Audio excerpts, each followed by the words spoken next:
Hello students, today we shall be solving second question of 1.1 and question number 2, 4 and 5 they all have the same method. So let's understand the method. Show that any positive odd integer is of the form 6q plus 1, 6q plus 3 और 6q plus 5. तो पहले तो इस question का मतलब समझते हैं कि इसका मतलब है क्या, कि कोई भी ऑड इंटीजर जो है वो इन तीनों फॉर्म में रिप्रेजेंट हो सकता है. तो इस एग्जाम्पल लेते हैं. मान लीजिए 17 है. 17 can be written as 6 into 2 12 plus 5. तो ये 6q प्लस 5 की फॉर्म में हो गया. और कोई ले लीजिए 21 ले लीजिए. 6 3s आर 18 प्लस 3. तो ये 6q प्लस 3 की फॉर्म में हो गया. इसके अलावा 13 ले लीजिए एग्जाम्पल. 6 into 2 plus 1. तो ये 6q प्लस 1 की फॉर्म में हो गया. तो सिमिलरली आप कोई भी ऑड पॉजिटिव इंटीजर लीजिए, उसको आप या तो 6q प्लस 1 या तो प्लस 3 या तो प्लस 5 की फॉर्म में रिप्रेजेंट कर सकते हैं. आप ये वेरीफाई खुद करके देख सकते हैं. कुछ हायर सा ले लेते हैं. Let us take a 51. तो it is 6 into 8 plus 3. Again it is of the form 6q plus 3. तो ये है क्वेश्चन का meaning. Now let us see the proof कि हम इसका प्रूफ कैसे करेंगे. पहले आपको मतलब पता होना चाहिए. इसके लिए आप सबसे पहले यूक्लिड्स डिवीजन लेमा की स्टेटमेंट्स लिखेंगे. It states that a is equal to b q plus r, 0 is less than equal to r is less than b. Euclid's division lemma पे मैंने डिटेल्ड वीडियो आपको दिया हुआ है, आप वो ज़रूर जा करके चेक कर लीजिए. अब हम यहाँ पे क्या करेंगे, हम b को 6 लेट करेंगे. ऐसा क्यों? बिकॉज हमें क्वेश्चन में 6 की फॉर्म में प्रूव करना है. अगर क्वेश्चन में 3 की फॉर्म में प्रूव करना हो, b को 3 लेट कर लो. 4 की फॉर्म में प्रूव करना हो, b को 4 लेट कर लो. 8 की फॉर्म में प्रूव करना हो, b को 8 लेट कर लो. जैसे भी है तो b को वही हम लेट कर लेंगे.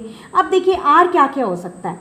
r 0 तो हो ही सकता है. r can be 0, 0 is less than equal to r. और 0 से बड़ा होगा लेकिन b से छोटा होगा. तो 0 से बड़ा और b से छोटा r क्या क्या हो सकता है. 0 1 2 3 4 एंड 5. अगर हम b को 4 लेट करते तो r क्या हो सकता था. 0 1 2 3. अगर b को 5 लेट कर दे तो r क्या हो सकता था. 0 1 2 3 4. अब हमारे को b मिल गया, r मिल गया, तो a की वैल्यूज हम ले लेते हैं. a क्या क्या हो सकता है. a हो सकता है b q प्लस r, यानी 6 इंटू क्यू प्लस 0 हो सकता है. b तो 6 फिक्स है. 6q प्लस 1 हो सकता है. 6q प्लस 2 हो सकता है. 6q प्लस 3 हो सकता है. 6q प्लस 4 हो सकता है. और 6q प्लस 5 हो सकता है. a जो है वो इनके अलावा कुछ नहीं हो सकता. ठीक है. अब हमें करना क्या है, इनको 1 बाय 1 पिकअप करना है और जो क्वेश्चन में कहा गया हो उसके ऊपर उसके अकॉर्डिंगली हमें फिट कर देना है 1 बाय 1. यही हमें हर क्वेश्चन में करना है. तो let us consider it 1 by 1. सबसे पहले 6q को पकड़ते हैं. हमें प्रूव ये करना है कि 6q प्लस 1 प्लस 3 और प्लस 5 की जो फॉर्म है वो ऑड है. इसका मतलब जो बाकी की 3 फॉर्म्स हैं, टोटल 6 फॉर्म्स हैं हमारे पास, बाकी की इवन है. तो जब भी हमने इवन प्रूव करना होता है ना, हम 2 इंटू समथिंग प्रूव कर देते हैं. So it is equal to 2m where m is equal to 3q. ये आप हर एक पार्ट में लिखते जाएंगे कि m की जगह आप क्या ले रहे हो. तो ये क्या है, ये है even because it is of the form 2m. अब इसके बाद 6q प्लस 1 उठाते हैं. It is of the form 2 into 3q plus 1. जब भी हमने किसी नंबर को ऑड प्रूव करना है तो उसे 2m प्लस 1 शो कर दो, और जब भी इवन प्रूव करना है उसे 2m शो कर दो. ये सिंपल सा फंडा है. ठीक है. तो वेयर, अब ये आप लिख सकते हो यहाँ पे, ये आप हर पार्ट में लिख सकते हो. Where m is equal to 3q. जिसको भी आप m से रिप्लेस कर रहे हो वो लिख दो. And it is odd. Clearly it is odd. Now consider 6q plus 2.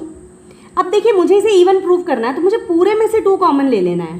2 common लेके मेरे पास आ गया 3q plus 1. Again it is of the form 2m.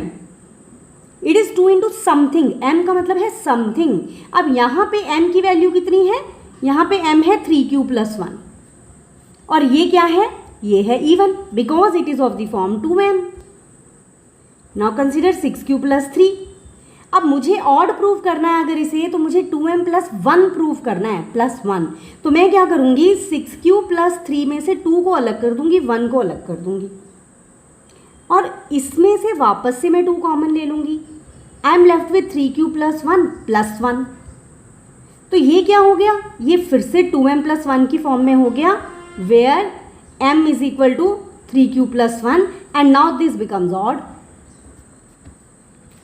ठीक है कि नहीं, समझ में आ गया यहाँ तक। इसी तरह 6 + 4 बहुत ही एक सिंपल पैटर्न है। 6 + 4 को मुझे इवन प्रूव करना है तो पूरे में से 2 कॉमन ले लो, 2 common 3 + 2 again it is of the form 2m।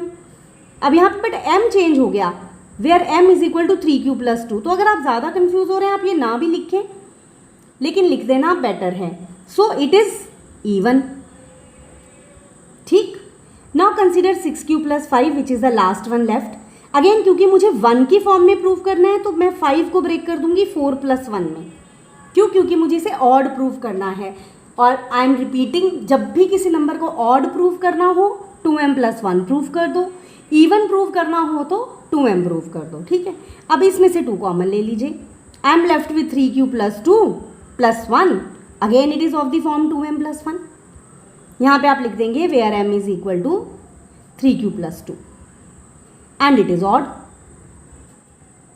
तो आप देखिए, इसको 1 नाम दे दीजिए, इसको 2 नाम दे दीजिए, इसको 3 नाम दे दीजिए। ठीक है, तो अब हम लास्ट लाइन क्या लिखेंगे, हम लिखेंगे from 1, 2 and 3।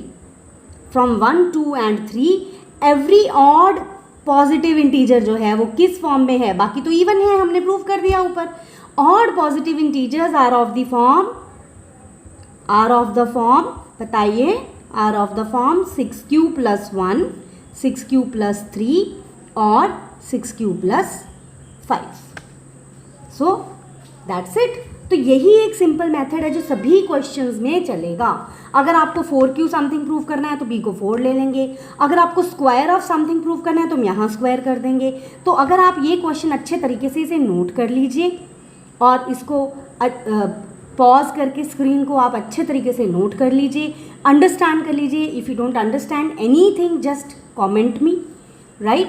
And if you are understanding the things please give the video a like, please subscribe the channel so that I also get motivated. I have just started with it. So thank you so much and watch out for questions 4 and 5 also. They will be done in a similar manner. And don't forget to do Euclid's division lemma, जिसका detailed video मैंने इससे पहले share कर दिया है। Thank you so much and happy practicing. Do not forget to subscribe self-study series. Bye bye.